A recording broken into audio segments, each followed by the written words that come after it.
Good evening everybody. आज हम देखेंगे किसके बारे में, रेस्पिरेटरी सिस्टम, जिसको हम श्वसन तंत्र कहते हैं। क्या कहते हैं? श्वसन तंत्र।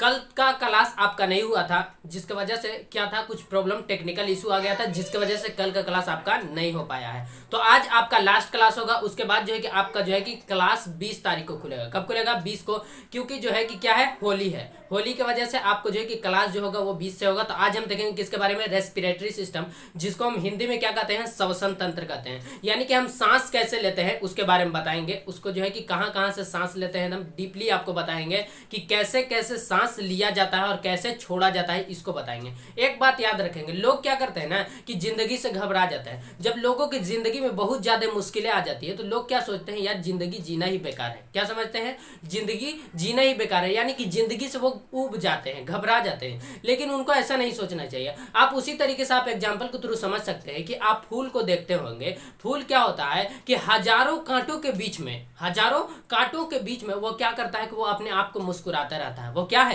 वो हजारों कांटों के बीच में है। तो इसीलिए आप जो है ना कि बनना है ना, तो उस फूल के जैसा बनिए कि हजारों कांटों के बीच में, यानी हजारों लोग वहां हो और वहां आप एक खुश हो। तो वैसा बनने की कोशिश करें। चलिए आज हम बताते हैं किसके बारे में, रेस्पिरेटरी सिस्टम, जिसको हिंदी में श्वसन तंत्र कहते हैं। तंत्र आखिर बना कैसे, इसको देखते हैं। देखिए, श्वसन तंत्र क्या है?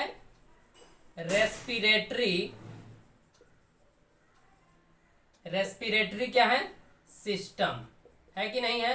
तो देखिए, आज हम देखेंगे रेस्पिरेटरी सिस्टम के बारे में। किसके बारे में देखेंगे? रेस्पिरेटरी सिस्टम, जिसको हिंदी में श्वसन तंत्र कहते हैं। क्या कहते हैं? श्वसन तंत्र कहते हैं। देखिए समझिए, सबसे पहले श्वसन का मतलब होता है कि सांस लेना। अगर हम सांस ले रहे हैं, श्वसन, छोड़ रहे हैं, ये भी श्वसन ही है। भाई लिया, उसके बाद अंदर से छोड़ा, तो वो भी क्या है? श्वसन ही है। लेकिन तंत्र का मतलब क्या होता है कि सिस्टम। यदि इसको सिस्टमेटिक बोला जाएगा कि जैसे देखिए कि हम जो सांस हम बाहर से खींचते हैं, जैसे ऐसे हमने सांस खींचा, तो यानी कि हमारे ये मुख के थ्रू भी गया और नाक के थ्रू। अगर हम नाक को बंद करते हैं तो मुख से सांस लेने का यह एक जरिया। अगर सवाल आपसे पूछा जाएगा कि आप सांस नाक से लेते हैं या मुख से लेते हैं, तो देखिए, ना ही आप नाक से सांस लेते हैं और ना ही मुंह। कहां कहां से जाकर के और कहां पर पाचन की क्रिया होती, सॉरी पाचन की क्रिया, मैं हर बार डाइजेस्टिव सिस्टम के बारे में बता दे रहा हूं, लेकिन कहां पर श्वसन की क्रिया होती है ये हम देखेंगे। यानी कहां पर जाकर के इसका मुख्य भूमिका होता है। तो आइए हम समझते हैं। सबसे पहले देखते हैं कि श्वसन तंत्र हमने देखा। हाँ, ये भी समझेंगे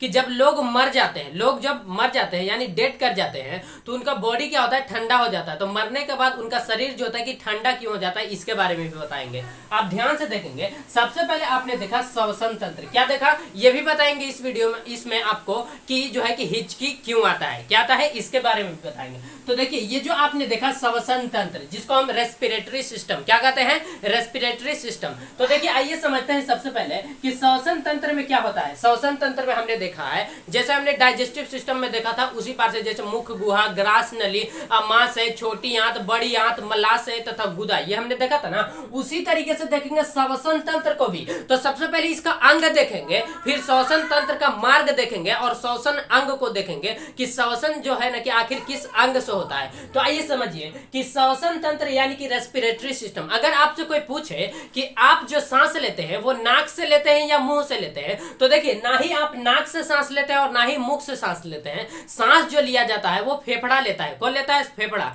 आपका नाक जो है ना, यह एक रास्ता है।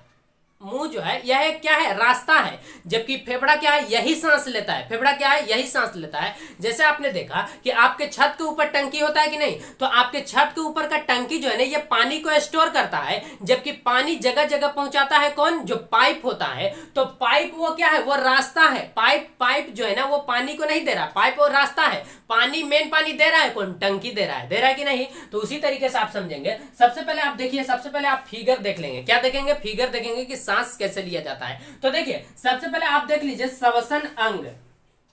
देखिए, हाँ, अब जब सांस सांस लेते हैं तो आप सांस लेते हैं तो आपका CO2 आता है, O2 आता है, नाइट्रोजन, यानी कि वायुमंडल में क्या है, नाइट्रोजन है, ऑक्सीजन है और क्या है, कार्बन डाइऑक्साइड है। तो क्या आप सांस लेते हैं तो केवल और केवल आपके नाक के रास्ते, मुंह के रास्ते से केवल और केवल क्या ऑक्सीजन जाता है? नहीं, ऐसा बिल्कुल भी नहीं है। वो जो है कि उसके रास्ते से जो है ना कि आपका क्या होता है, नाइट्रोजन भी जाता है, ऑक्सीजन भी जाता है और क्या है कि कार्बन डाइऑक्साइड भी जाता है। लेकिन फेफड़ा हमारा जो है ना कि ये क्या करता है, ये केवल और केवल ऑक्सीजन को चूज करता है, यानी ऑक्सीजन को रखता है और बाकी सभी को क्या करता है, छोड़ देता है। तो उसको हम समझेंगे। तो देखिए इसमें हम सबसे पहले आज देखेंगे कि देखिए जब हम सांस लेते हैं क्या करते हैं, जब हम सांस लेते हैं तो देखिए कि C2H12O6 ये क्या है, ये हमारा क्या है, आप बताइए, ये क्या है, ग्लूकोज है। तो हम जब सांस लेते हैं ना तो ये ग्लूकोज टूट जाता है। सांस लेते हैं तो आप बताइए, आपने सांस लिया तो ऑक्सीजन आया कि नहीं आया? तो आपने तो ऑक्सीजन ले लिया, तो ये ऑक्सीजन क्या करता है कि ये तोड़ देता है। किसमें तोड़ता है? 6CO2 प्लस 6H2O, क्या है, 6H2O प्लस 686 किलो कैलोरी। देखिए समझिएगा, अब इसको क्या करते हैं कि बैलेंस करते हैं। यहां देखिए कि 6 कार्बन और कहीं कार्बन है नहीं है, तो यहां देखिए यहाँ 6 कार्बन और यहाँ कार्बन की संख्या कितनी है, 2 है। यहाँ कार्बन की संख्या कितनी है, 2 है। ऑक्सीजन को काउंट कीजिए, यहाँ पर ऑक्सीजन देखिए कि 6 दूना 12, 12 6 18 ऑक्सीजन हुआ कि नहीं? तो इसको बैलेंस कीजिए, यानी कि इस साइड और इस साइड बैलेंस करेंगे तभी तो ये केमिकल रिएक्शन होगा। तो देखिए यहाँ पर जो है कि 6 दूना 6 ऑक्सीजन और यहाँ पर कितना, 6 दूना 12, तो 12 6 18 मोल ऑक्सीजन इस साइड है, यानी कि प्रोडक्ट साइड में। तो रिएक्टेंट साइड का जो है ना कि हमको बराबर करना है। तो देखिए यहाँ पर आपने देखा ऑक्सीजन 6, अगर हम यहाँ कितना कर दूं, यहाँ कितना कर दूं ताकि इसके बराबर हो जाए, तो बताइए यहाँ पर यदि हम 6 कर दे, यहाँ पर कितना कर दे, 6। देखिए यहाँ पर आपको नहीं समझ में आ रहा होगा, मैं रेड से कर देता हूं। क्या कर देता हूं? रेड से, ताकि आपको समझने में आसानी हो। 6। तो देखिए यहां जो आपने देखा कि यहां 6 मोल कार्बन डाइऑक्साइड बनता है और 6 मोल जल बनता है। क्या बनता है? जब हम सांस लेते हैं तो हमारे शरीर के अंदर क्या होता है, पहले से मौजूद रहता है ग्लूकोज। क्या है? ग्लूकोज। तो उस ग्लूकोज को तोड़ देता है। किसमें किसमें तोड़ता है? यानी कि कार्बन डाइऑक्साइड और जो है कि जल में तोड़ता है। किसमें तोड़ता है? और उसके बाद जो है ना कि 686 यानी 686 जो है कि किलो कैलोरी हमको क्या मिलता है? ऊर्जा। इसी को आप उष्मा भी कह सकते हैं, यानी कि एनर्जी। क्या है? एनर्जी मिलती है। क्या मिलती है? एनर्जी मिलती है। तो देखिए ये आपने देखा कि ये जो आपका ग्लूकोज है, ये क्या है? ग्लूकोज। क्या है? ग्लूकोज। तो ग्लूकोज जो है जैसे ही हमने सांस लिया तो ये ग्लूकोज को क्या करता है, तो ऑक्सीजन इसको तोड़ देता है और ये टूटने के बाद क्या बनता है कि 6 मोल कार्बन डाइऑक्साइड और 6 मोल जल बनता है। क्या बनता है? और 686 किलो कैलोरी के हमको क्या मिलता है? ऊर्जा मिलता है। क्या मिलता है? ऊर्जा मिलता है। यानी कि 6 मोल अगर ऑक्सीजन आता है तो, और ये कितना है? 1 मोल ग्लूकोज। 1 मोल ग्लूकोज टूटता है। तो आई होप आप इसके बारे में समझ रहे होंगे। देखिए इसके बाद क्या होता है कि हम जानते हैं कि जब लोग मरते हैं, लोग क्या करते हैं, डेथ कर जाते हैं, तो उनका बॉडी जो है कि ठंडा क्यों पड़ जाता है, इसको समझेंगे। देखिए जैसे ही आप सांस लेते हैं, क्या करते हैं? सांस लेते हैं। पहले आपको डीपली जाना होगा तभी समझ में आएगा, अगर हम ऐसे बताएंगे तो आपको नहीं समझ में आएगा। अब हम बढ़ते हैं किसके बारे में। देखिए श्वसन तंत्र के आप देखेंगे ना तो 3 प्रक्रिया निम्नलिखित टाइप से आप देख सकते हैं कि श्वसन तंत्र के जो है कि निम्नलिखित प्रक्रिया है। जैसे बाह्य श्वसन होता है, बाह्य श्वसन होता है, आंतरिक श्वसन होता है, फिर गैस के द्वारा श्वसन होता है। इसके बारे में समझेंगे। तो सबसे पहले हम देखते हैं श्वासोच्छ्वास। क्या देखेंगे? श्वासोच्छ्वास, जिसको हम ब्रीदिंग कहते हैं। क्या करते हैं? ब्रीदिंग, यानी कि हम सांस कैसे लेते हैं। तो ये 2 तरीके से, एक होता है क्या होता है कि एक हमने सांस लिया तो उसको क्या कहते हैं? इनहेलेशन कहते हैं, और दूसरा होता है कि हमने सांस को छोड़ा, उसको एक्सहेलेशन कहते हैं। इसको इंस्पायरेशन भी कहते हैं, सांस लेना, और जो है कि एक्सपायरेशन भी कहते हैं। क्या कहते हैं? यानी कि सांस को छोड़ना। आई होप आप समझ रहे होंगे। चलिए इसको मिटा करके बताते हैं। चलिए इसको मिटा दूं, चलिए मिटा देते हैं, नोट डाउन करते चलेंगे। देखिए ध्यान से देखेंगे, हम किसके बारे में समझ रहे हैं? ब्रीदिंग, जिसको हम क्या कहते हैं? श्वासोच्छ्वास। देखिए ब्रीदिंग, देखिए ब्रीदिंग ये जो होता है ना, हम मानव में ब्रीदिंग देख रहे हैं तो ये 2 टाइप से होता है। कितने टाइप से होता है? 2 टाइप से होता है। एक होता है इंस्पायरेशन, दूसरा एक्सपायरेशन होता है, या आप इसी को इनहेलेशन भी कह सकते हैं और इसी को एक्सहेलेशन भी कह सकते हैं। देखिए इनहेलेशन, इसको निःश्वसन कहते हैं, निःश्वसन, और एक्सहेलेशन इसको कहते हैं निःश्वसन। क्या कहते हैं? 2 डॉट लगा देना है, निःश्वसन। अब देखिए ये जो आपने देखा इनहेलेशन, इसी को हम इंस्पायरेशन भी कहते हैं, इंस्पायरेशन, और इसी को हम क्या कहते हैं, एक्सपायरेशन भी कहते हैं। चलिए आई होप आप समझ रहे होंगे। ये जो निःश्वसन, इसमें हम सांस को लेते हैं, इसमें क्या कहते हैं, निःश्वसन जो होता है, जिसको हम इनहेलेशन यानी इंस्पायरेशन कर रहे हैं, इसमें हम सांस को खींचते हैं। जैसे देखिए हम सांस खींचते हैं, छोड़े, यानी कि सांस यदि हमने खींचा तो उसको निःश्वसन, अगर छोड़ दिए तो निःश्वसन। यानी आप जनरली आप समझेंगे कि निः का मतलब छोड़ना, निः का मतलब छोड़ना, निः का मतलब क्या होता है, छोड़ना। यानी हम किसको छोड़ेंगे, तो सांस को, सांस को छोड़ना निःश्वसन, और सांस को खींचना क्या है, निःश्वसन। क्या है, निःश्वसन। अब देखिए अंग्रेजी याद करिएगा, इसको भी आपको याद हो जाएगा। तो ये जो आपने देखा इनहेलेशन, क्या है, इनहेलेशन, और यह है एक्सहेलेशन। इनहेलेशन में हम सांस को खींचते हैं और एक्सहेलेशन में सांस को छोड़ते हैं। देखिए आप जब सांस लेते हैं तो आपके साथ कौन कौन सा गैस आता है, नाइट्रोजन, ऑक्सीजन, कार्बन डाइऑक्साइड। लेकिन हमारा फेफड़ा क्या करता है, वो क्या करता है कि वो केवल और केवल जो है कि ऑक्सीजन को ही रखता है, बाकी सबको नहीं रखता है। तो देखिए ये किसको किसको रखता है, आप काउंट कीजिए। देखिए जब हमने सांस लिया तो नंबर 1 आपके पास आया नाइट्रोजन N2, दूसरा आप देखिए नाइट्रोजन के बाद आपके पास आया ऑक्सीजन O2, उसके बाद तीसरा देखिए आपके पास आता है कौन सा, कार्बन डाइऑक्साइड CO2। तो आप बताइए जब आप वायुमंडल से, क्या वायुमंडल में आप थोड़ी ना कि छांट करके हम कहेंगे कि हमको सिर्फ और सिर्फ ऑक्सीजन की जरूरत है, हम सिर्फ और सिर्फ ऑक्सीजन को ही हम खींच सकते हैं, बाकी हम तुम सबको नहीं ले जाएंगे, यानी नाइट्रोजन और कार्बन डाइऑक्साइड को हमको जरूरत नहीं है इसीलिए हम नहीं ले जाएंगे, हमको केवल और केवल ऑक्सीजन की जरूरत है। क्या पॉसिबल है, नहीं। जब आप सांस लेते हैं तो आपके साथ ये तीनों गैसें आपके जो है कि बॉडी के अंदर जाता है। तो देखिए वायुमंडल में जो नाइट्रोजन है ना वो 78% है, कितना है, 78%। यानी कि वायुमंडल में जो ऑक्सीजन, ये नाइट्रोजन की संख्या है वो कितना है, 78% है। कितना है, 78%। आप वायुमंडल में अगर ऑक्सीजन देखेंगे ना तो वो 21%। कितना है, ऑक्सीजन कितना है, ऑक्सीजन आपका 21%, ऑक्सीजन कितना है, 21%। यदि आप वायुमंडल में कार्बन डाइऑक्साइड को देखेंगे ना वो 0.03%। कितना है, 0.03% कितना है, कार्बन डाइऑक्साइड। तो देखिए ये जो आप चीजें इस साइड देख रहे हैं जिसको हम इनहेलेशन यानी कि इंस्पायरेशन कर रहे हैं, इंस्पायरेशन जिसको हम निःश्वसन कर रहे हैं, ये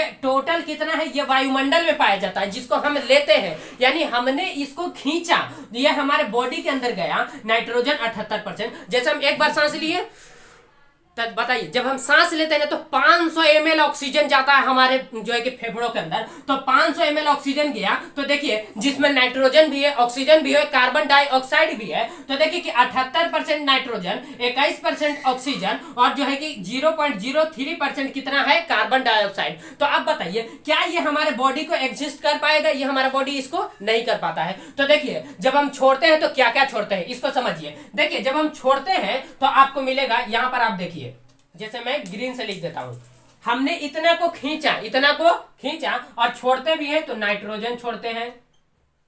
उसके बाद जो है कि क्या आप ऑक्सीजन छोड़ते हैं, नहीं। ऑक्सीजन को क्यों छोड़ेंगे, उसके बाद बताइए। ऑक्सीजन छोड़ते हैं कि नहीं छोड़ते हैं, छोड़ते हैं। आप बताइए उसके बाद जो है कि कार्बन डाइऑक्साइड छोड़ते हैं कि नहीं छोड़ते हैं, छोड़ते हैं। तो देखिए ये जो है कि आप जो वायुमंडल से नाइट्रोजन 78% लिए तो वो टोटल का टोटल हम छोड़ देते हैं। जैसे देखिए कि हम एक बार सांस लिए, ऐसे हमने एक बार सांस लिया तो 78% हमारे जो है ना कि फेफड़ों के अंदर क्या गया, नाइट्रोजन। क्या वो फेफड़ा तक पहुंच पाता है, नहीं, उसको रास्ते से ही लौटा देता है। तो देखिए ये जो 78% हमने नाइट्रोजन लिया तो ये जो नाइट्रोजन होता है ना ये 78% हम वापस इसको लौटा देते हैं, किसको, वायुमंडल को। तो देखिए 78% हमने लिया और 78% लौटा दिया। अब देखिए ऑक्सीजन, ऑक्सीजन जो होता है ना कि ये हम 21% लेते हैं, 21% लेते हैं तो ये हम 17% क्या करते हैं, लौटा देते हैं। 17% क्या करते हैं, लौटा देते हैं। 17% क्या करते हैं, लौटा देते हैं। रखे हमने कितना, 4%। अब देखिए ये जो आप देख रहे हैं कि कार्बन डाइऑक्साइड, कार्बन डाइऑक्साइड जो है ये देखिए 0.03%। कितना है,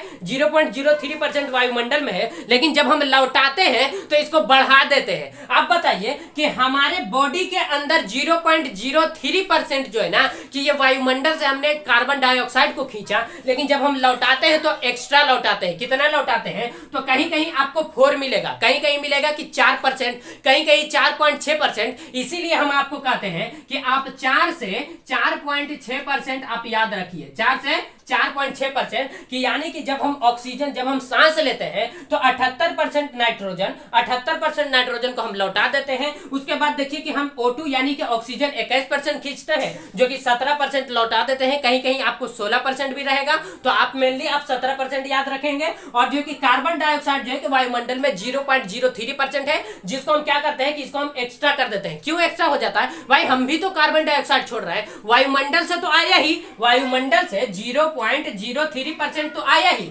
लेकिन हम जो और छोड़ते हैं ना उसको इसमें ऐड कर देते हैं, उसी को क्या करते हैं इसमें ऐड कर देते हैं, जिसके वजह से ये जो होता है कि कार्बन डाइऑक्साइड की मात्रा क्या होती है, बढ़ जाती है। इसको हम फिर आगे डिटेल से समझेंगे कि ये जो है ना कि ये छोड़ते कैसे हैं और लेते हैं तो आखिर ये जाता कैसे कैसे है, इसको हम समझेंगे। तो आइए हम सबसे पहले समझते हैं श्वसन अंग के बारे में, यानी कि जो हम सांस लेते हैं तो किस किस अंग से हम लेते हैं। ऐसा नहीं कि केवल और केवल मानव में, मेंढक कैसे सांस लेता है, मानव कैसे सांस लेता है, मछली कैसे सांस लेता है, कीट भक्षी कैसे सांस लेता है, मेंढक जो है मेंढक की 3 कैटेगरी, टेडपोल, जवान मेंढक और तीसरा निष्क्रिय अवस्था में जब मेंढक पहुंचता है उसको देखेंगे। तो आई होप आप समझ रहे होंगे। चलिए इसको मिटा करके अब हम बताते हैं श्वसन अंग के बारे में, यानी कि सांस लेने वाला आखिर कौन कौन सा अंग हो सकता है उसको देखेंगे। चलिए इसको मिटा दूं। चलिए अगर नोट डाउन नहीं किए तो वीडियो को पॉज करके आपकी स्क्रीनशॉट ले लेंगे। चलिए मिटा देते हैं। अब देखिएगा ध्यान से, अब हम देखते हैं श्वसन अंग के बारे में। किसको देखेंगे? श्वसन अंग। देखिए श्वसन अंग, अगर पूछा जाएगा कि मानव का श्वसन अंग क्या है, फेफड़ा। अगर आपसे कोई पूछे कि मानव का श्वसन अंग क्या है तो वो फेफड़ा है। क्या है? फेफड़ा है। अगर मछलियों का श्वसन अंग क्या है तो वो आपको क्या मिलेगा? गलफड़ा। देखिए श्वसन अंग क्या है? श्वसन अंग। देखिए ध्यान से देखेंगे श्वसन अंग, तो देखिए कि मानव का श्वसन अंग इसको देखेंगे, कीट का श्वसन अंग इसको देखेंगे, और उसके बाद देखिए कि मानव का श्वसन अंग, कीट का श्वसन अंग, उसके बाद बताइए मेंढक क्या है? मेंढक क्या है? मेंढक। देखिए मेंढक का श्वसन अंग, मेंढक में 3 कैटेगरी, तीनों का देखेंगे। चलिए ध्यान से देखेंगे। हाँ ये भी समझेंगे कि आप देखते होंगे कि किसी किसी कीड़े मकोड़ों को यदि उसके गर्दन को काट दिया जाता है, जैसे इसके गर्दन को काट करके उसके सर को अलग कर दीजिए, गर्दन को काट करके उसके सर को अलग कर देते हैं, तो भी वो जो कीट भक्षी होता है ना वो चलता है। जैसे मान लीजिए कोई चलता है, कोई क्या करता है कि फ्लाइंग करता है, यानी कि कोई उड़ता है, तो क्यों काट जाता है उसका गर्दन, फिर भी वो चलता है। क्यों? देखिए आप ध्यान से देखेंगे कि सबसे पहले देखिए कि मानव में जो श्वसन अंग होता है ना वो फेफड़ा होता है। मानव सांस किससे लेता है? वो फेफड़ा से लेता है। किससे लेता है? फेफड़ा से। और नाक और मुंह वो तो रास्ता है भाई, सब सांस जो लिया वो फेफड़ा लिया, लेकिन नाक और मुंह क्या है? वो तो रास्ता है, उस रास्ते के थ्रू जाता है। क्या है? यदि हम रोड से जाते हैं तो रोड क्या है? वह एक रास्ता है हमारे घर तक पहुंचाने का, और जो कि किसी जगह हम जा रहे हैं तो उस जगह तक पहुंचाने का। क्या हम उस रास्ते को कह सकते हैं कि यही मेरा घर है? नहीं ना कहेंगे। तो उसी तरीके से फेफड़ा जो है ना, फेफड़ा ये क्या है, या यह एक घर समझिए कि यह क्या करता है कि यह सांस को लेता है, लेकिन जो नाक और मुंह जो है ना यह एक रास्ता है। जिस प्रकार से हम रोड पर चलते हैं तो वो रास्ता है, उसको हम घर नहीं कह सकते हैं, उसी प्रकार से आप इसको नहीं कहिएगा। तो देखिए ये जो आप कीट देख रहे हैं ना, कीट में जो श्वसन होता है ना वो ट्रैकिया होता है। कीट में श्वसन ट्रैकिया क्या है? ट्रैकिया, जिसको हम श्वास नली कहते हैं, श्वास नली। देखिए कीट जो सांस लेता है ना वो किससे लेता है? अगर आपसे कोई सवाल पूछे कि कीट भक्षी जैसे तिलचट्टा, चींटी, चिवटा, मधुमक्खी, टिड्डी, ये सब जो है ना ये सब सांस आखिर कैसे लेता है, तो ये सब श्वास नली से। हाँ ये भी देखेंगे कि मछली क्या है, मछली कैसे सांस लेता है। तो देखिए आप सबसे पहले समझिए कि मानव जो है ना वो, यानी कि मानव में आप कह सकते हैं कि स्तनधारी। देखिए स्तनधारी का मतलब जो है ना कि बहुत से लोग समझते हैं कि, बहुत से लोग क्या समझते हैं कि इसमें केवल और केवल फीमेल होता है। देखिए स्तनधारी में मेल और फीमेल दोनों आता है। स्तनधारी में मेल और फीमेल दोनों आता है, तो आपको लगता होगा कि मेल का तो स्तन होता है। देखिए मेल का स्तन होता है लेकिन स्तन ग्रंथि नहीं होता है, और फीमेल में स्तन और स्तन ग्रंथि दोनों होता है। तो आप समझिए कि मानव यानी कि दुनिया में जितने भी मानव है वे सब के सब स्तनधारी है, मेल भी स्तनधारी है और फीमेल भी स्तनधारी है। आइंदा से आप ना कहेंगे कि केवल और केवल फीमेल स्तनधारी है। इसको डीपली हम आगे आपको क्लास में बताएंगे कि कैसे है, आपको अच्छे से समझ में आएगा। तो अभी आप समझिए कि स्तनधारी में मेल और फीमेल दोनों आता है। जैसे आप गाय भैंस को भी कह सकते हैं कि स्तनधारी है, आप कहेंगे कि वो भी सांस गलफड़ों से, वो भी सांस कितने लेता है, फेफड़ों से ही लेता है। तो आप समझिए कि कीट बच्ची जो होता है ना, वो सांस अपने किससे लेता है, वो ट्रैकिया से लेता है। आप कहेंगे कि ट्रैकिया कहां पर होता है, आपको हम दिखाते हैं। जैसे देखिए कि यह मान लीजिए कि कोई कीट है, यह मान लीजिए कि कोई कीट है और इसका ये मान लीजिए कि यह एक गर्दन है, ये क्या है, गर्दन है, और इसका ये मान लीजिए आंख है। तो यह एक कीट है और ये आप देख रहे हैं। तो यहां पर जो देखे ना कि उसका यहां पर एक ट्रैकिया होता है, क्या होता है, ट्रैकिया, और उसी ट्रैकिया से ये जो आप देख रहे हैं ये ट्रैकिया है। अब बताइए इसका गर्दन तो यहां पर है, अगर यहां से हम काट देंगे तो सांस तो लेगा ही, सांस तो लेगा ही। आप बताइए कि हम लोग भी सांस लेते हैं किससे, फेफड़ा से लेते हैं, लेकिन अगर हमारे नाक को और मुंह को काट दिया जाए, क्या हम सांस नहीं लेंगे, ले सकते हैं। आप गर्दन में यहां पर होल कर दीजिए, और नहीं तो फेफड़ा के ठीक सामने क्या कर दीजिए, होल कर दीजिए, और वहां पर एक ढक्कन लगा दीजिए, और वहीं पर आप देखिए कि वहां से आप सांस ले सकते हैं। गर्दन में होल करके वहां से आप सांस ले सकते हैं। यानी हमारे अगर नाक और मुंह को काट दिया जाएगा फिर भी हम सांस ले सकते हैं। तो उसी प्रकार से आप देख सकते हैं कि जो कीट भक्षी होते हैं, कीट भक्षी जो होते हैं, जैसे तेलचट्टा के अगर गर्दन को यानी कॉकरोच कहते हैं, तो कॉकरोच की यदि आप उसके गर्दन को काट दिया जाएगा, यानी उसके मूड़ी को काट कर अलग कर देंगे ना, तो वो तेलचट्टा होता है, वो 11 दिन तक जिंदा रह सकता है। कितना दिन तक, 11 दिन तक बिना खाए पिए कॉकरोच जो है ना वो 11 दिन तक जिंदा रह सकता है, अगर आप उसके गर्दन को काट देंगे तब। क्यों? क्योंकि वो जो सांस लेता है ना वो ट्रैकिया से लेता है, श्वास नाली से, ना कि वो नाक और मुंह से और फेफड़ा से लेता है। वो किससे लेता है, वो ट्रैकिया से सांस लेता है। इसलिए वो जो है कि वो जो कॉकरोच होता है वो 11 दिनों तक, कितना दिनों तक, 11 दिनों तक जिंदा रह सकता है बिना खाए पिए। कौन? कॉकरोच। आई होप आप समझ रहे होंगे। अब देखिए कि मेंढक की 3 कैटेगरी, मेंढक की कितने, 3 कैटेगरी। एक होता है कि टेडपोल, जिसको हम कहते हैं टेडपोल, जो मेंढक बच्चा होता है, यानी कि जो बच्चा होगा मेंढक, जब छोटे छोटे आप देखते होंगे, पहले छोटे में हम लोग क्या करते हैं, जैसे मान लीजिए कि यह नदी है और उस नदी में जो है ना कि छोटे छोटे जो है ना कि मछली के जैसा दिखता है, क्या है, छोटी छोटी जो मेंढक होती है। आप समझिए ना कि जो मेल का स्पर्म होता है ना, मेल का स्पर्म ऐसा ऐसा होता है, तो वैसा ही मेंढक का बच्चा हुआ करता था। तो हम लोग पकड़ते थे, क्या करते थे, आप लोग भी आई होप पकड़े होंगे कि ये क्या है, मछली है, लेकिन वो रियल में क्या है, जब वो बड़ा होगा तो वो क्या होगा, मेंढक होगा,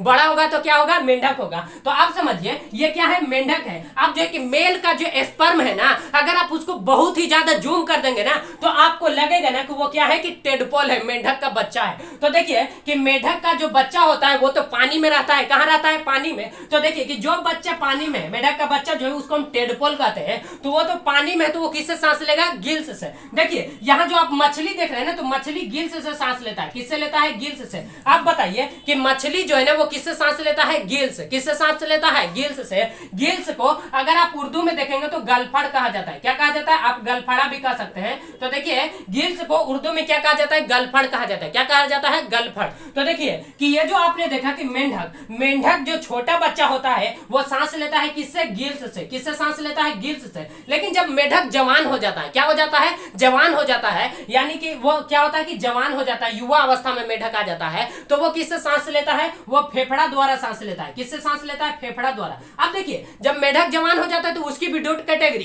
कि या तो वो पानी में रहेगा, और या तो जब पानी सूख जाता है तो वो जमीन के अंदर चला जाता है, मिट्टी में चला जाता है, और उस मिट्टी में जब वो मेंढक सांस लेता है तो वो त्वचा से लेता है। किससे सांस लेता है, आप समझिए। सबसे पहले आपने देखा कि जो मेंढक का बच्चा, मेंढक की कितनी कैटेगरी, 3 कैटेगरी। यदि मेंढक बच्चा है तो उसको टेडपोल कहते हैं, और वो पानी में रहता है, और वो सांस लेता है किससे, गिल्स से। यानी कि जो मछली सांस लेती है गिल्स से, गलफड़ों द्वारा, उसी तरीके से मेंढक जो होता है ना, मेंढक का छोटा बच्चा जिसको टेडपोल कहते हैं, वो गिल्स से सांस लेता है। लेकिन जब मेंढक जो होता है युवा अवस्था में पहुंचता है, जब जवान हो जाता है, क्या हो जाता है, जवान होता है, तो उसकी 2 कैटेगरी, या तो वो पानी में है, अगर पानी में है तो वो फेफड़ा से सांस लेगा, पानी में है, या नहीं पानी में नहीं, अगर वो जमीन के ऊपर है, क्या है, जमीन के ऊपर है, तो वो फेफड़ा से सांस लेगा। और यदि वही मेंढक जब जमीन के अंदर चला जाता है तो वो मिट्टी से सांस, वो किससे सांस लेता है? त्वचा से। क्या करता है ना कि उसके जितने भी त्वचा है ना सबको एक जगह पर एकदम सिकोड़ लेता है और उसको एक बैग एकदम कस के फैलाता है, जिसकी वजह से वो क्या करता है? पंप करता है और मेढक क्या करता है? उससे सांस लेता है। आप कहेंगे कि मिट्टी के अंदर तो उसको हवा जा ही नहीं रहा है। भाई मिट्टी के अंदर हवा थोड़ा बहुत होती है और जो है कि वो अपना स्पेस बना लेता है और जो है कि अपने त्वचा को एकदम सिकोड़ करके और जो है कि वो अपने क्या करता है? अपना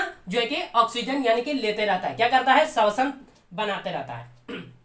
तो आई होप आप समझे होंगे कि मानव फेफड़ा से सांस लेता हो, कीट बच्ची जो है कि ट्रैकिया से सांस लेता है, और मेढक की 3 कैटेगरी, टेडपोल होगा तो गिल्स से, और मेढक यदि जमीन के ऊपर है तो फेफड़ा से, और मेढक अगर जमीन के नीचे है तो वो त्वचा से लेता है। मछली आप देखिए, मछली जो होता है ना वो गिल्स से सांस लेता है। किससे सांस लेता है? गिल्स से, यानी कि गलफड़ों द्वारा सांस लेती है। तो आई होप आप समझ गए होंगे कि श्वसन अंग आखिर किसको कहा जाता है। श्वसन अंग ये केवल और केवल हमने मानव को नहीं, ये केवल और केवल हमने कुछ एग्जाम्पल आपको बताया कि श्वसन अंग कैसे कैसे हो सकता है। मानव का श्वसन अंग फेफड़ा, आपसे सवाल भी पूछ सकता है। कीट का श्वसन अंग ट्रैकिया जिसको श्वास नली कहते हैं। मेंढक का 3 कैटेगरी, मछली का क्या होता है? गिल्स। आई होप आप समझ गए होंगे। अब हम बढ़ते हैं किसकी ओर? अब हम देखेंगे श्वसन मार्ग। सबसे पहले आप देखिए, आपने देखा श्वसन अंग यानी कि हम किस किस अंग से सांस लिया जाता है। अब हम देखेंगे श्वसन मार्ग यानी कि किस किस रास्ते से आखिर श्वसन होता है। किसमें देखेंगे? मानव में। किसमें देखेंगे? मानव में। तो हम देखेंगे कि मानव में जो है कि श्वसन मार्ग। आई होप आप समझ गए होंगे। चलिए इसको मिटा दूं, चलिए मिटा देते हैं, आगे बढ़ते हैं। देखिए अब हम देखेंगे श्वसन मार्ग। देखिए कल के क्लास में जो है आपका जो है क्या खत्म हो जाएगा? रेस्पिरेटरी सिस्टम, जिसको हम श्वसन तंत्र कहते हैं। चलिए देखिए ध्यान से देखेंगे। चलिए अब हम क्या देखेंगे? मानव में श्वसन मार्ग। चलिए हम किसमें देखेंगे कि मानव में श्वसन मार्ग क्या क्या हो सकता है। आप कहेंगे कि नाक से लिया, मुंह से लिया, कैसे कैसे जाकर के पहुंचा, उसको देखेंगे। देखिए सबसे पहले हम एक फिगर बना देते हैं ताकि आपको समझने में आसानी होगी, है कि नहीं? बिल्कुल। चलिए देखिए यहां पर आप देखेंगे, यहां पर देखिए ध्यान से। चलिए ध्यान से एकदम देखेंगे, आपको 100% समझ में आएगा।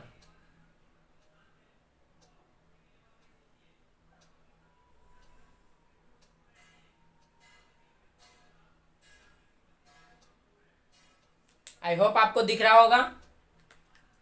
मैं कलर डिफरेंट कलर यूज कर दे रहा हूं ताकि आपको समझने में क्या हो? आसानी हो।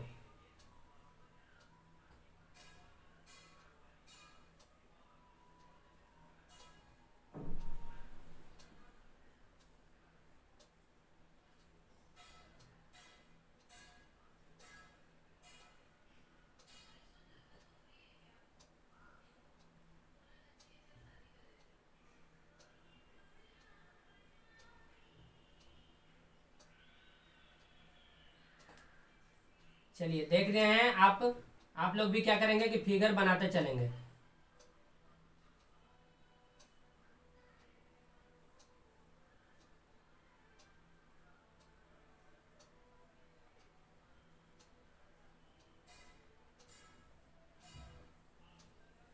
ये मिल जा रहा है, ये मैच नहीं करना चाहिए। चलिए देखिए ये जो आप देख रहे हैं ना, यही आपका क्या है, आपको दिखाते हैं। देखिए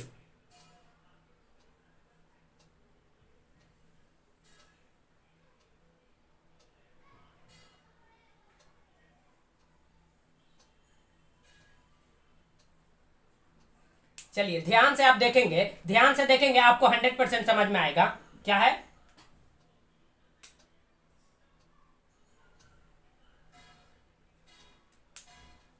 आई होप आपको ये दिख रहा होगा। ये फिगर आप जो है कि आप लोग भी बनाते चलेंगे, आप लोग भी इस फिगर को बना लेंगे ताकि आपको समझने में आसानी होगा। देखिए सबसे पहले आप समझिए, ये जो आप देख रहे हैं ना, इसी को हम क्या कहते हैं? फेफड़ा कहते हैं। यही हमारा क्या है? फेफड़ा है। हम डीपली समझेंगे कि मानव में जो श्वसन मार्ग है ना वो कैसे कैसे होता है। सबसे पहले आप समझिए, सबसे पहले मानव को मैं ऊपर में एक इसका डायग्राम भी बना देता हूं, फिगर, ताकि आपको आसानी होगा समझने में।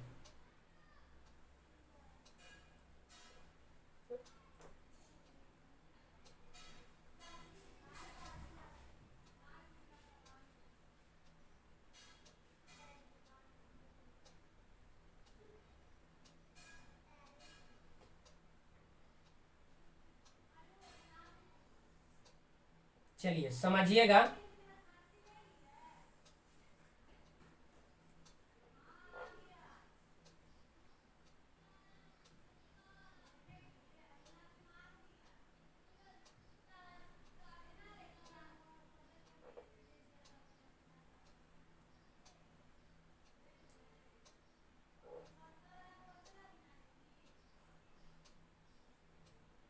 चलिए देखिए, ये जो आप देख रहे हैं यह एक मानव है, यह एक क्या है, मानव है। तो देखिए कि यह मानव, क्योंकि हम किसमें बताने जा रहे हैं कि मानव में श्वसन मार्ग, आखिर मानव सांस कहां कहां से लेता है। तो देखिए सबसे पहले हम सांस लेते हैं वो इसको देखिए, आप नाक देख रहे हैं ना, तो नाक में दो होल है कि नहीं, जिसको हम छिद्र कहते हैं। नाक में दो होल है जिसको हम हिंदी में क्या कहते हैं, छिद्र कहते हैं। क्या कहते हैं, छिद्र। तो देखिए ये जो आपने दो होल देखा है यहां पर, तो ये दो होल जो है ना, इसी को हम कहते हैं नासा छिद्र। अब नाक में छिद्र है, नासा छिद्र, इसको अंग्रेजी में नॉस्ट्रिल्स कहते हैं। तो देखिए नंबर 1 आप देखेंगे नासा छिद्र, क्या है, नासा छिद्र, नासा छिद्र। फिर इसको हम डिटेल से बताएंगे इसके बारे में। तो देखिए नंबर 1 में हमने सबसे पहले जो है कि बाहर से सांस खींचा, ऐसे सांस खींचे तो नाक से खींचे, यानी कि सबसे पहले कहां आया, नासा छिद्र। ये जो दो छिद्र देख रहे हैं, इस दो छिद्र के सहारे क्या आया, क्या आया, हमने क्या किया, सांस लिया। तो देखिए कि सबसे पहले नासा छिद्र,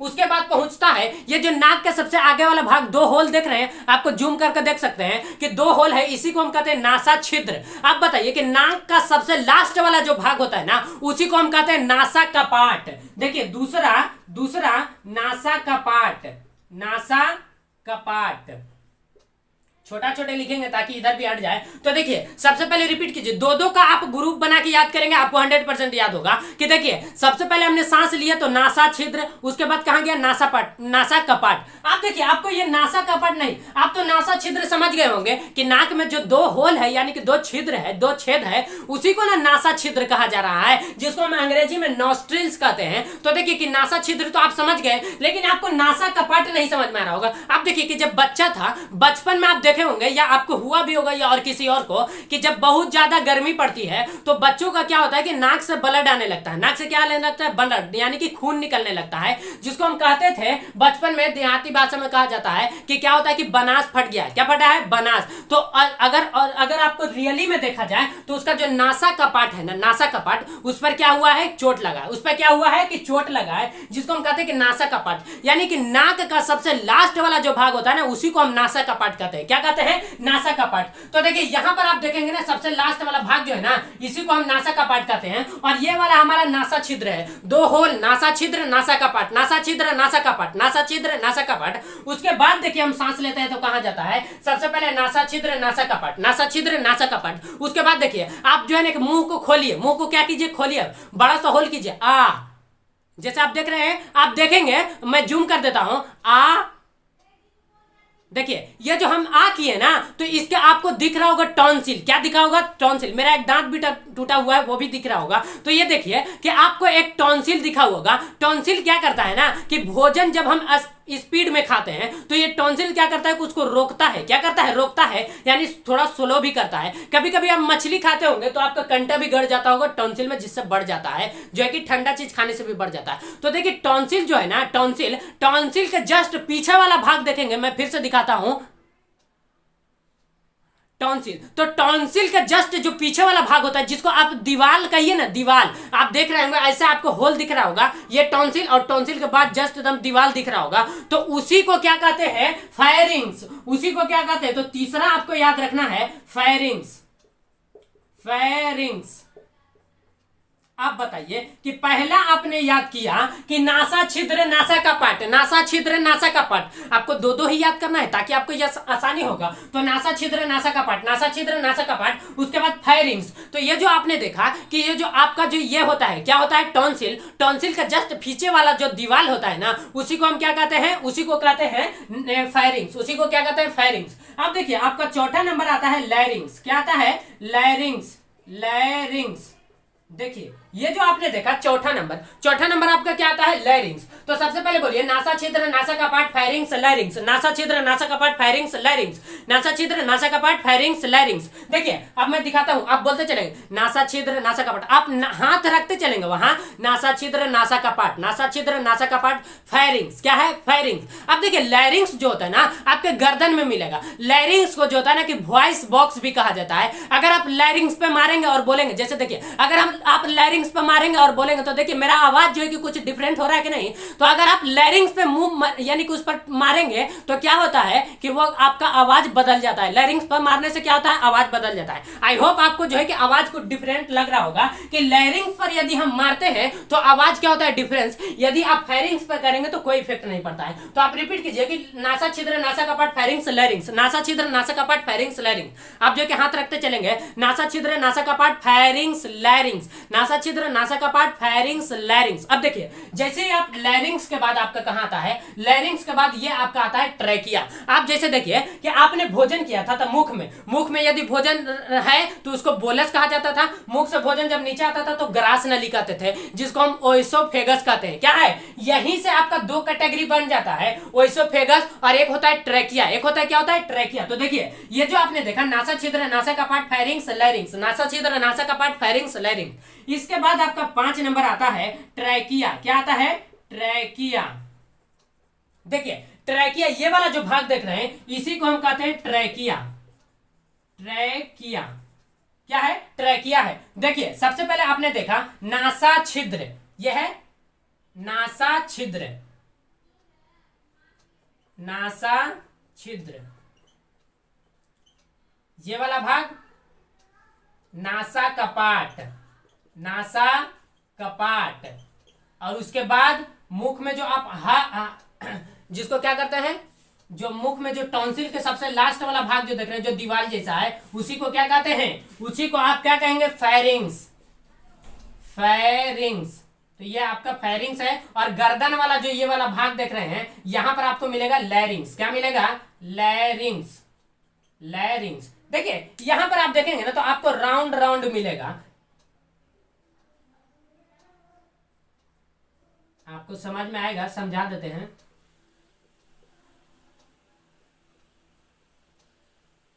ध्यान से देखेंगे, चलिए देखिए ये जो आप देख रहे हैं ये आपने देखा नासा छिद्र, नासा का पार्ट, फायरिंग्स, लैरिंग्स। और एक आपको बोलना है ट्रैकिया। क्या बोलना है, ट्रैकिया। तो नासा छिद्र, नासा का part, pharynx, larynx, trachea. NASA छिद्र, नासा का पार्ट, फायरिंग्स, लैरिंग्स, ट्रैकिया। आप रिपीट कीजिए, नासा छिद्र, नासा का part, pharynx, larynx, trachea. NASA छिद्र, नासा का पार्ट, फायरिंग्स, लैरिंग्स, ट्रैकिया। उसके बाद देखिए ट्रैकिया के बाद जो आप सांस लेते हैं तो आपका दो कैटेगरी, ट्रैकिया यहां तक आया और यहां से दो भागों में बट गया, एक इस साइड एक इस साइड। तो देखिए ये जो आप देख रहे हैं ना इसी को कहते हैं ब्रोंकाई। क्या कहा जाता है, ब्रोंकाई। मैं रेड से कर देता हूं, ये वाला भाग आपका ब्रोंकाई है। ब्रोंकाई क्या है, ब्रोंकाई। ये वाला भाग भी आपका क्या कहलाता है, ब्रोंकाई। इसको भी लिख देता हूं, ब्रोंकाई। आप देखिए ये जो आपने देखा कि ट्रैकिया आकर के दो भाग में बढ़ जाता है, ट्रैकिया आकर के दो भाग में बढ़ जाता है, उसी को हम कहते हैं, क्या कहते हैं, ब्रोंकाई कहते हैं। तो आप रिपीट कीजिए, नासा छिद्र, नासा का पार्ट, फायरिंग्स, लैरिंग्स और ट्रैकिया। और उसके बाद दो पार्ट में बांट देना है, ब्रोंकाई। और ब्रोंकाई से जो है कि कई पार्ट में बढ़ जाता है, जिसको हम कहते हैं ब्रोंक्यूलिस। क्या कहते हैं, ब्रोंक्यूलिस। तो ये जो आप रेड कलर का आपको जो दिख रहा है, अगर रेड नहीं दिख रहा है तो आप समझिए ये जो आप देख रहे हैं मच्छरदानी के जैसा, मच्छरदानी के जैसा दिख रहा है ना, यही आपको जो है ना, यही इसी को कहते हैं ब्रोंक्यूलिस। क्या है, यही ब्रोंक्यूलिस है। तो देखिए आप समझिए कि ये वाला भाग है ब्रोंक्यूलिस। ये वाला भाग क्या है, ब्रोंक्यूलिस। ब्रोंक्यूलिस। तो आप बोलिए कि नासा छिद्र, नासा का part, pharynx, larynx, trachea, bronchi, bronchioles. Bronchi, bronchioles. आप याद कीजिए, bronchi, bronchioles, bronchi, bronchioles, bronchi, bronchioles, bronchi, bronchioles. तो रिपीट कीजिए, नासा छिद्र, नासा का part, pharynx, larynx, trachea, bronchi, bronchioles, bronchi, bronchioles. अब देखिए इसके बाद जो होता है ना, जैसे ही आप आपने देखा कि ये जो है कि ब्रोंक्यूलिस, ब्रोंक्यूलिस के बाद जो होता है ना, एल्वियोली। क्या आता है, अब मैं यहां पर लिख देता हूं 6 नंबर। क्या है, 6 नंबर। 6 नंबर ब्रोंकाई, ब्रोंकाई। 7 नंबर ब्रोंक्योलेस, ब्रोंक्योलेस। और उसके बाद जो है कि आपका 8 नंबर आता है, 8 नंबर क्या आता है, एल्वियोली, एल्वियोली। देखिए आगे समझिए, तो ये जो आपने देखा, देखिए आप जैसे ही आपने देखा कि ट्रैकिया, ट्रैकिया के बाद 2 भाग में बढ़ गया जिसको हमने कहा ब्रोंकाई, और उसके बाद छोटे छोटे ये जो आप देख रहे हैं उसी को ब्रोंक्योलेस कहते हैं। और ब्रोंक्योलेस के बाद जो एल्वियोली होता है ना, ये फूल के जैसा देखेंगे कि जो है कि हर ऊपर में बना हुआ रहेगा, ये आप देख रहे हैं, देखिए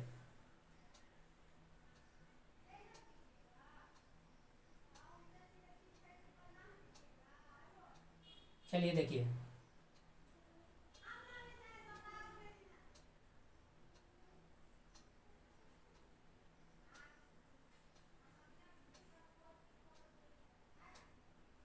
चलिए आई होप आप समझ रहे होंगे कि ये देखिए, ये जो आपने देखा फेफड़ा, देखिए दाहिना साइड वाला जो होता है ना वो बड़ा होता है, दाहिना साइड वाला बड़ा होता है। क्यों होता है इसके बारे में हम आपको कल के क्लास में बताएंगे। तो देखिए ये जो आपने देखा, ये आपने देखा कि इसका ये क्या है, फेफड़ा, यह एक मानव है और उस मानव का ये क्या है, फेफड़ा है। तो देखिए सबसे पहले नासा छिद्र, नासा का पार्ट, दो का ग्रुप बना के बोलिएगा, नासा छिद्र, नासा का पार्ट, फेरिंग्स, लैरिंग्स, नासा छिद्र, नासा का पार्ट, फेरिंग्स, लैरिंग्स। और उसके बाद देखिए ट्रैकिया, ब्रोंकाई, ब्रोंकियोलिस, ट्रैकिया, ब्रोंकाई, ब्रोंकियोलिस। उसके बाद एल्वियोली, क्या है, एल्वियोली। एल्वियोली क्या होता है ना कि मेन इसी में आपका ऑक्सीजन आके स्टोर रहता है, इसी में क्या होता है, ऑक्सीजन आके स्टोर होता है, किसमें, एल्वियोली में। यानी कि आप फेफड़ा के अंदर जाएंगे, किसमें, फेफड़ा के अंदर, ब्रोंकाई, ब्रोंकियोलिस। और उसके बाद देखिए कि आप जब एल्वियोली में पहुंचेंगे ना, तो उसी एल्वियोली में ये जो आप देख रहे हैं ग्रीन कलर का, ये आपका क्या है, एल्वियोली, एल्वियोली। तो देखिए ये जो आप देख रहे हैं एल्वियोली, इसी एल्वियोली के अंदर क्या होता है ना, इसी में ऑक्सीजन जाकर के जमा होता है, इसी में क्या होता है, ऑक्सीजन जमा होता है। आप कहेंगे कि ऑक्सीजन तो वहां चला गया, लेकिन हर जगह पहुंचाएगा कौन, तो इसको हम बता चुके हैं, आप ही बताएंगे। तो देखिए सबसे पहले आपने देखा नासा छिद्र, नासा कपाट, फेरिंग्स, लैरिंग्स, ट्रैकिया, ब्रोंकाई, ब्रोंकियोलिस।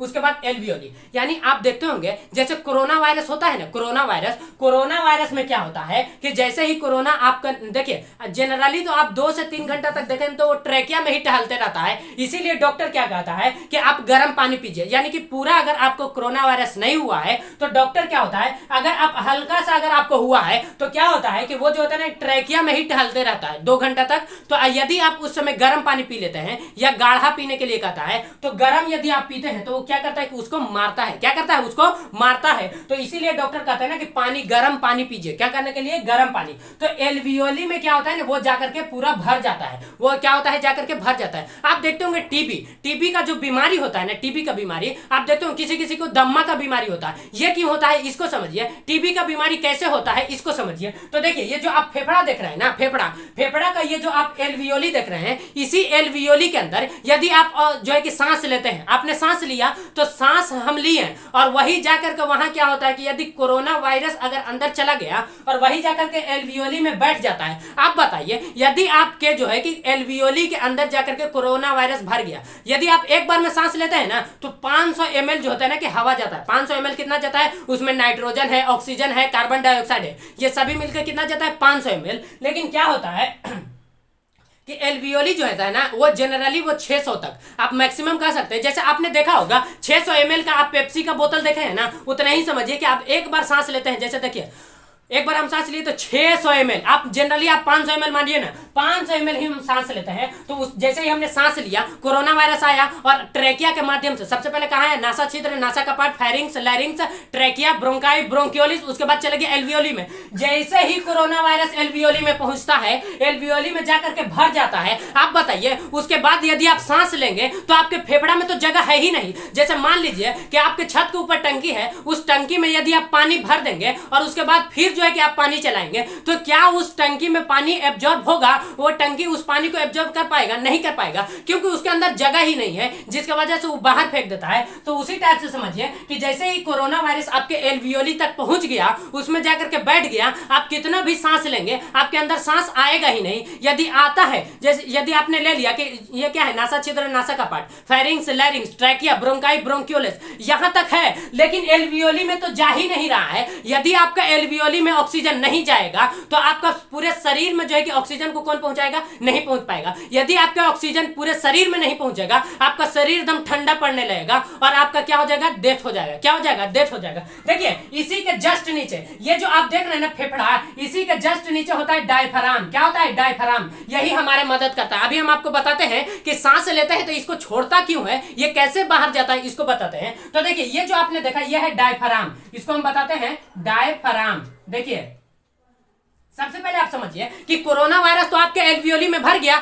यदि आप सांस ले रहे हैं और सांस ले रहे हैं आपको कुछ हो ही नहीं रहा है, एनर्जी देखिए, यदि आपने सांस लिया और आपका एल्वियोली तो भरा हुआ है पहले से ही, तो सांस क्या होगा, यदि आपका ऑक्सीजन जाएगा, नहीं जाएगा और वहां तक पहुंचेगा ही नहीं। लेकिन क्या करता है कि आप कहेंगे कि एल्वियोली तक यदि मेरा ऑक्सीजन पहुंच गया है तो वहां से हमारे शरीर तक आखिर पहुंचाएगा कौन। तो देखिए ब्लड जो है ना, ब्लड, ये ब्लड हमारे पूरे शरीर में फैला हुआ है। तो ब्लड क्या करता है, तो आप कहेंगे कि ब्लड तो दो प्रकार का होता है, एक होता है आरबीसी और दूसरा होता है कि डब्ल्यूबीसी। दूसरा क्या होता है कि डब्ल्यूबीसी, और आरबीसी में भी अलग कैटेगरी हीमोग्लोबिन होता है। तो आप देखिए कि आपका जो ये एल्वियोली है, एल्वियोली तक ब्लड आता है और ब्लड क्या करता है कि ब्लड में होता है हीमोग्लोबिन, क्या होता है, एचजी। तो एचजी क्या करता है ना कि इससे ऑक्सीजन ले लेता है, तो एचजी बना देता है HgO2। क्या बनाता है, HgO2 बना लेता है। ये क्या बनाता है, HgO2 बना लेता है। तो ये देखिए ये तो इस ऑक्सीजन को ले लिया और ऑक्सीजन को लेकर के अब चल देता है हमारे पूरे शरीर में। ब्लड तो हमारे शरीर के हर जगह है, तो पूरे शरीर में चल देता है और जैसे ही पूरे शरीर में चलता है तो आप कहेंगे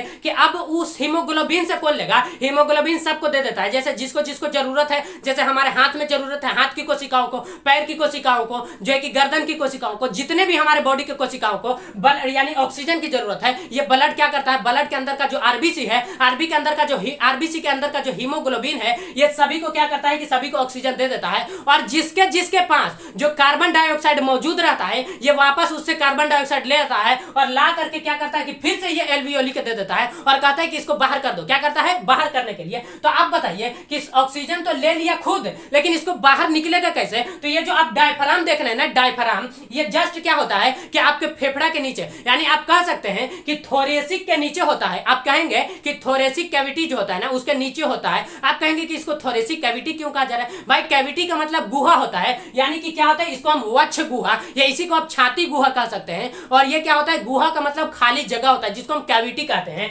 और इसी के नीचे होता है उदर गुहा, जिसको हम क्या कहते हैं, बक्कल कैविटी। पेट बक्कल कैविटी, सॉरी मुंह हो गया, उदर गुहा यानी कि एब्डोमेन कैविटी। क्या होगा, एब्डोमेन कैविटी। इसी के नीचे यानी कि ये वक्ष गुहा और उदर गुहा के बीच में क्या होता है, ये होता है आपका डायफ्राम। और डायफ्राम जो होता है ना, ये हड्डी का बना नहीं रहता है। डायफ्राम जो होता है ये मांस का ही बना रहता है, लेकिन यह कठोर होता है। क्या होता है, मांस में भी हार्ड होता है। मांस की कई कैटेगरी है यार, तो मांस भी क्या होता है, हार्ड होता है। और ये क्या करता है, देखते होंगे कि कभी कभी किसी का एक्सीडेंट हो जाता है, तो एक्सीडेंट होता है, यदि उसका डायफ्राम टूट गया, क्या हो गया, डायफ्राम, तो डायफ्राम टूट गया तो आपने तो सांस ले लिया, लेकिन आपके अंदर का जो कार्बन डाइऑक्साइड है वो बाहर निकलेगा ही नहीं और ये डायफ्राम काम में नहीं कर रहा है, तो डायफ्राम इसको धक्का देवे नहीं करेगा, तो यानी कि आपके अंदर से कार्बन डाइऑक्साइड नहीं निकलेगा, तो आप क्या होता है, उस आदमी का डेथ हो जाता है। कभी कभी आप समझते होंगे कि जैसे देखिए कि प्रेग्नेंट महिला जो होती है, क्या होती है, प्रेग्नेंट महिला, तो आप कहेंगे कि उसको तो उसका क्या होता है कि डायफ्राम के नीचे तो बच्चा आ जाता है पेट में। तो देखिए कि पेट में जो बच्चा होता है वो डायफ्राम के जस्ट नीचे, बच्चा जो होता है वो पेट में नहीं होता, वो यूट्रस में होता है। किसमें, जब हम आपको बताएंगे तो हम आगे आपको बताएंगे आगे के क्लास में, वो जो है कि इसका नहीं है। तो देखिए ये जो आपने देखा कि डायफ्राम के जस्ट नीचे बच्चा आ जाता है, तो आप कहेंगे कि सर इसने तो ऑक्सीजन ले लिया, इसने, इस महिला ने तो ऑक्सीजन ले लिया, लेकिन ये छोड़ेगा कैसे, क्यों, क्योंकि इसको तो धक्का देना है और धक्का देने के नीचे क्या है, बच्चा है पेट में। तो कहेंगे उस समय क्या होता है कि जब महिला के पेट में बच्चा होता है, यानी कि जब महिला प्रेग्नेंट होती है, तो उसमें क्या होता है कि ये जो उसका थोरेसिक होता है, यानी कि जो छाती होता है, यानी आप उसको छाती कहेंगे, तो छाती जो होता है ना वही फैलता सिकुड़ता है। क्या करता है, फैलता सिकुड़ता है, ना कि वो जो डायफ्राम ऊपर नीचे। यानी कि जब महिला प्रेग्नेंट होगी तो उस समय उसका क्या होता है कि जो छाती होता है, थोरेसिक जिसको हम कहते हैं, थोरेसिक कैविटी, वक्ष गुहा, वही काम करता है, वही फैलता, वही सिकुड़ता, वही फैलता, वही सिकुड़ता है, जिसके माध्यम से महिला क्या करती है कि सांस ले पाती है, जिसके माध्यम से महिला सांस ले पाती है। यदि आप कहेंगे कि कि उस महिला का यदि उसका थोरेसिक कैविटी यानी कि छाती में यदि चोट लग जाए, उसका छाती का हड्डी टूट जाए, तो वो महिला बचेगी कि नहीं? नहीं, उस महिला का क्या हो जाएगा कि डेथ होना फिक्स है। जिस प्रकार से आपने देखा कि किसी व्यक्ति का यदि वो उसका एक्सीडेंट हो जाता है और डायफ्राम टूट जाता है तो वो मर जाता है। अब समझिए कि मरने के बाद आदमी का जो शरीर होता है ना वो ठंडा क्यों हो जाता है? क्योंकि वो तो ऑक्सीजन ले ही नहीं रहा है। अब बताइए कि उसके एल्वियोली तक ऑक्सीजन पहुंच ही नहीं रहा है। आरबीसी तो है, लेकिन आरबीसी के अंदर जो हीमोग्लोबिन है वो ऑक्सीजन को ले ही नहीं जा रहा है, कार्बन डाइऑक्साइड को ला करके बाहर फेंक ही नहीं रहा है। तो इसी कारण उसका उस व्यक्ति का जो शरीर होता है वो ठंडा पड़ जाता है। क्या पड़ता है? ठंडा पड़ता है। तो आई होप आप समझ गए होंगे। अब देखिए इसके बाद जो आपने देखा, इसके बाद आपने क्या देखा? एल्वियोली। एल्वियोली के बाद जो है कि ऑक्सीजन को कौन ले लेता है? ब्लड। एल्वियोली के बाद यानी आप कहेंगे कि 9 नंबर जो होगा वो ब्लड होगा। 9 नंबर क्या होगा? ब्लड होगा। और 10 नंबर जो होगा, 10 नंबर आप कहेंगे श्वसन मार्ग। 10 नंबर आपका क्या होगा? ब्लड में आप कह सकते हैं आरबीसी। आरबीसी में आप कहेंगे हीमोग्लोबिन। लेकिन ये 10 नंबर होता है सेल। क्या होता है? सेल तक पहुंचाता है। आप कहेंगे कि हमारे शरीर की कोशिकाओं तक तो पहुंच गया ऑक्सीजन, लेकिन आप बताइए कि ऊर्जा बनेगा कैसे? तो आपको जब हम सेल बताए थे तब हम आपको बताए थे कि सेल के अंदर होता है mitochondria, Golgi body, centrosome, lysosome, endoplasmic reticulum, ribosome, nucleus. तो इसके अंदर कौन है जो ऊर्जा बनाता है? तो देखिए कि सेल के अंदर हम बताए थे माइटोकांड्रिया। मैं शॉर्ट में एम लिखता हूं। सेल के अंदर हमने बताया था माइटोकांड्रिया। माइटोकांड्रिया क्या करता है कि ये ऑक्सीजन को लेता है और ऑक्सीजन को लेकर के ये क्रेब्स चक्र यानी माइटोकांड्रिया, सेल के अंदर जो होता है कि माइटोकांड्रिया, और उस माइटोकांड्रिया के अंदर क्रेब्स चक्र चलता है। क्या चलता है? क्रेब्स साइकिल चलता है, जिसके वजह से 38 एटीपी का निर्माण होता है। कितना? 38 एटीपी। एटीपी का फुल फॉर्म होता है एड्रोसिन ट्राइफॉस्फेट। 38 एटीपी बना, जिसके वजह से क्या होता है कि एक ग्लूकोज, 38 एटीपी मिल करके एक ग्लूकोज बनाता है। और वही ग्लूकोज आपका जो है कि हम एग्जांपल से आपको बताए थे रिएक्शन से कि वही टूटता है 6 मोल कार्बन डाइऑक्साइड और 6 मोल क्या है? जल, और जो है कि आपको 686 किलो कैलोरी की ऊर्जा देता है। आई होप आप समझ गए होंगे कि मानव में जो श्वसन मार्ग है ना वो कैसे कैसे होता है। कल के क्लास में आपको हम बताएंगे कि टीडल किसको कहा जाता है, टीडल वॉल्यूम किसको कहा जाता है, उसके बाद सेलुलर ऑर्गेनिज्म जो है कि किसको कहा जाता है। आई होप आप इसके बारे में डीपली समझ गए होंगे। मिलते हैं नेक्स्ट क्लास में, तब तक के लिए जय हिंद।